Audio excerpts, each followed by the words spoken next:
Hi guys, I'm Leanne Little and I'm owl about stories. I read them, write them, watch them, anything with a story, I love it. I especially love sharing them with other people, and what better way is there than to start with the classics? They're classics for a reason, right? They're amazing stories and absolutely timeless. Don't forget to hit up all those fancy buttons like, subscribe, follow, share, whatever you need to do. But most importantly, don't be afraid to reach out. I would love to connect with you, so feel free to leave any comments as you'd like, or you can even follow me over on my Buy Me a Coffee page, leannelittle.com, to message directly. So let's continue on with The Count of Monte Cristo by Alexandre Dumas. Chapter 24, The Secret Cave.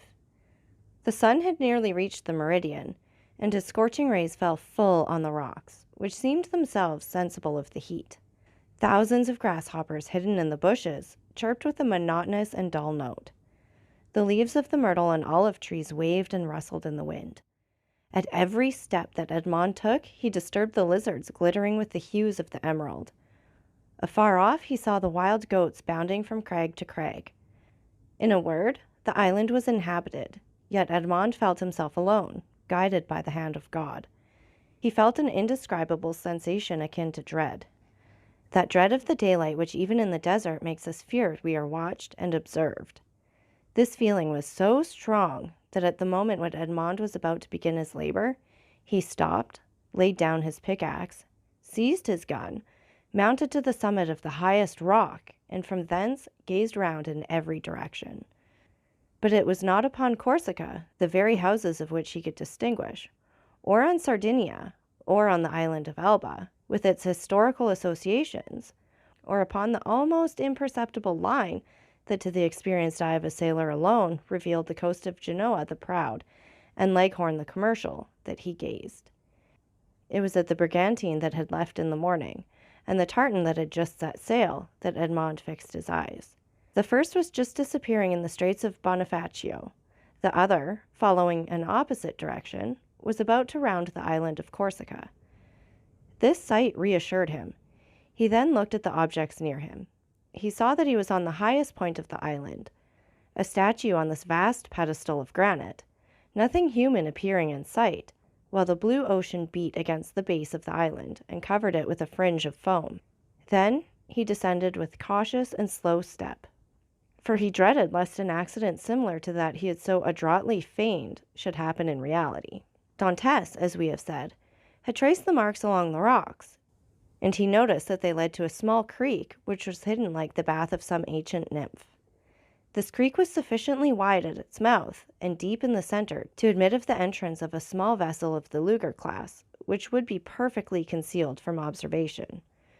Then, following the clue that, in the hands of the Abbé Faria, had been so skillfully used to guide him through the Daedalian labyrinth of probabilities, he thought that the Cardinal Spada, anxious not to be watched, had entered the creek, had concealed his little bark, followed the line marked by the notches in the rock, and at the end of it had buried his treasure. It was this idea that had brought Dantes back to the circular rock. One thing only perplexed Edmond and destroyed his theory. How could this rock, which weighed several tons, have been lifted to this spot without the aid of many men? Suddenly, an idea flashed across his mind. Instead of raising it, thought he, they have lowered it. And he sprang from the rock in order to inspect the base on which it had formerly stood.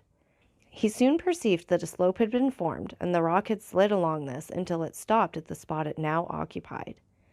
A large stone had served as a wedge. Flints and pebbles had been inserted around it, so as to conceal the orifice.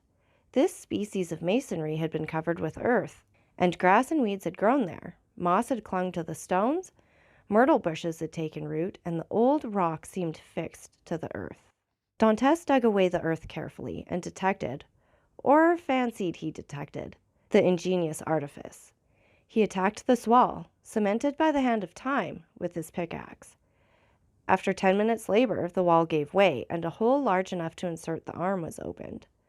Dantes went and cut the strongest olive tree he could find, stripped off its branches, inserted it into the hole, and used it as a lever. But the rock was too heavy and too firmly wedged to be moved by any one man, were he Hercules himself. Dantes saw that he must attack the wedge. But how? He cast his eyes around and saw the horn full of powder which his friend Jacopo had left him. He smiled. The infernal invention would serve him for this purpose. With the aid of his pickaxe, Dantes, after the manner of a labor-saving pioneer, dug a mine between the upper rock and the one that supported it, filled it with powder, then made a match by rolling his handkerchief in saltpeter. He lighted it and retired. The explosion soon followed. The upper rock was lifted from its base by the terrific force of the powder. The lower one flew into pieces. Thousands of insects escaped from the aperture Dantes had previously formed, and a huge snake, like the guardian demon of the treasure, rolled himself along in darkening coils and disappeared. Dantes approached the upper rock, which now, without any support, leaned towards the sea. The intrepid treasure-seeker walked round it and, selecting the spot from whence it appeared most susceptible to attack, placed his lever in one of the crevices and strained every nerve to move the mass. The rock, already shaken by the explosion, tottered on its base. Dantes redoubled his efforts. He seemed like one of those ancient titans who uprooted the mountains to hurl against the father of the gods. The rock yielded, rolled over, bounded from point to point, and finally disappeared in the ocean. On the spot it had occupied was a circular space, exposing an iron ring let into a square flagstone. Dantes uttered a cry of joy and surprise. Never had a first attempt been crowned with more perfect success. He would fain have continued, but his knees trembled, and his heart beat so violently, and his sight became so dim, that he was forced to pause. This feeling lasted but for a moment. Edmond inserted his lever in the ring and exerted all his strength. The flagstone yielded and disclosed steps that descended until they were lost in the obscurity of a subterraneous grotto. Anyone else would have rushed on with a cry of joy. Dantes turned pale, hesitated, and reflected. "Come," he said to himself, "be a man. I am accustomed to adversity. I must not be cast down by the discovery that I have been deceived. What, then, would be the use of all I have suffered? The heart breaks when, after having been elated by flattering hopes, it sees all its illusions destroyed. Faria has dreamed this. The Cardinal Spada buried no treasure here. Perhaps he never came here. Or if he did, Caesar Borgia, the intrepid adventurer, the stealthy and indefatigable plunderer, has followed him, discovered his traces, pursued them as I have done, raised the stone and descending before me, has left me nothing." He remained motionless and pensive, his eyes fixed on the gloomy aperture that was open at his feet. Now that I expect nothing, now that I no longer entertain the slightest hopes, the end of this adventure becomes simply a matter of curiosity. And he remained again motionless and thoughtful. Yes, this is an adventure worthy a place in the varied career of that royal bandit. This fabulous event formed but a link in a long chain of marvels. Yes, Borgia has been here, a torch in one hand, a sword in the other, and within 20 paces at the foot of this rock, perhaps 2 guards kept watch on land and sea while their master descended, as I am about to descend, dispelling the darkness before his awe-inspiring progress. But what was the fate of the guards who thus possessed his secret? Asked Dantes of himself. "The fate," replied he, smiling, "of those who buried Alaric, and were interred with the corpse. Yet, had he come, thought Dantes, he would have found the treasure in Borgia, he who compared Italy to an artichoke, which he could devour leaf by leaf, knew too well the value of time to waste it in replacing this rock. I will go down." Then he descended, a smile on his lips, and murmuring that last word of human philosophy, "Perhaps." But instead of the darkness and the thick, mephitic atmosphere he had expected to find, Dantes saw a dim and bluish light, which, as well as the air, entered, not merely by the aperture he had just formed, by the interstices and crevices of the rock which were visible from without, and through which he could distinguish the blue sky and waving branches of the evergreen oaks, and the tendrils of the creepers that grew from the rocks. After having stood a few moments in the cavern, the atmosphere of which was rather warm than damp, Dantes's eye, habituated as it was to darkness, could pierce even to the remotest angles of the cavern, which was of granite that sparkled like diamonds.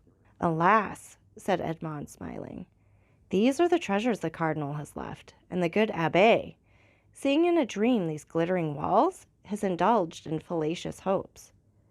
But he called to mind the words of the will which he knew by heart.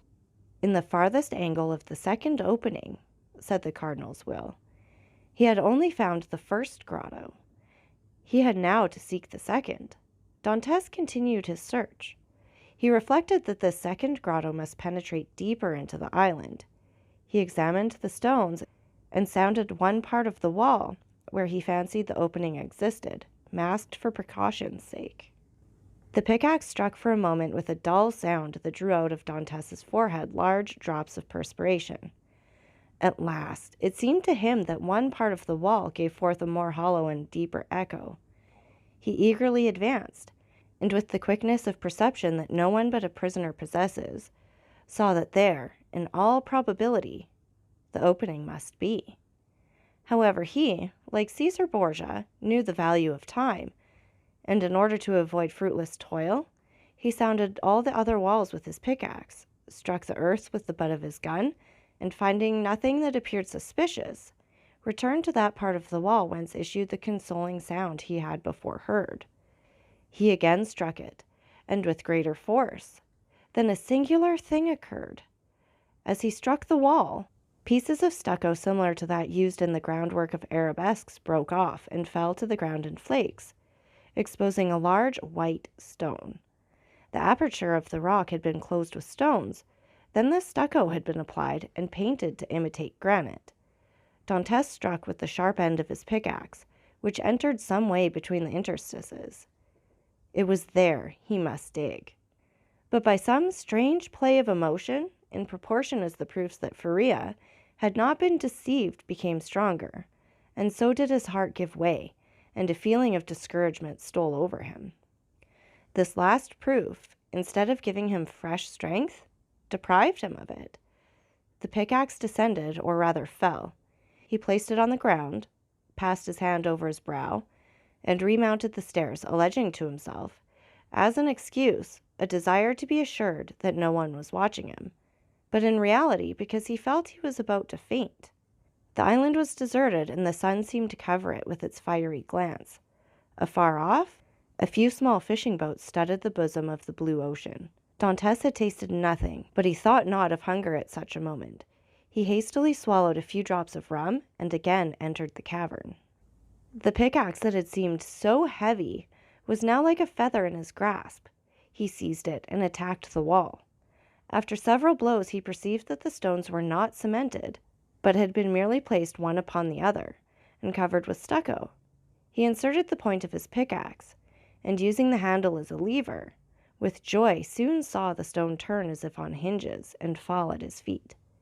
He had nothing more to do now, but with the iron tooth of the pickaxe to draw the stones towards him one by one. The aperture was already sufficiently large for him to enter, but by waiting, he could still cling to hope and retard the certainty of deception. At last, after renewed hesitation, Dantès entered the second grotto. The second grotto was lower and more gloomy than the first.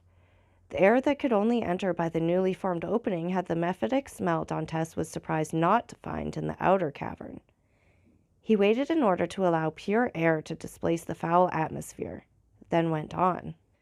At the left of the opening was a large and deep angle, but to Dantès' eye there was no darkness. He glanced around the second grotto. It was, like the first, empty. The treasure, if it existed, was buried in this corner. The time had at length arrived.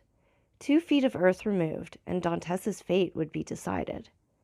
He advanced towards the angle, and summoning all his resolution, attacked the ground with the pickaxe. At the 5th or 6th blow, the pickaxe struck against an iron substance.